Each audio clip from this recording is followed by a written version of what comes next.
Entah angkungnya. Ini nggak peres, bukan karena kita temenan, tapi emang beneran enak.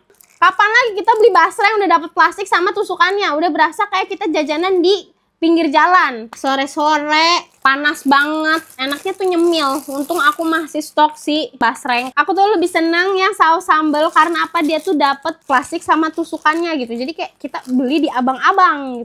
Cara meracik basreng ala aku, ini juga aku taunya dari si Bu Owner.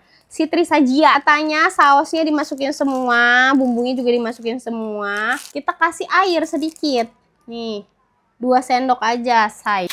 Kita kocok-kocok. Oh, lihat. Ini udah kayak mirip bakso-bakso di jajanan SD zaman dulu, ya kan? Entah angkungnya. Bukannya karena kita temenan ya, Trisa. Tapi emang basreng Trisajia ini emang enak.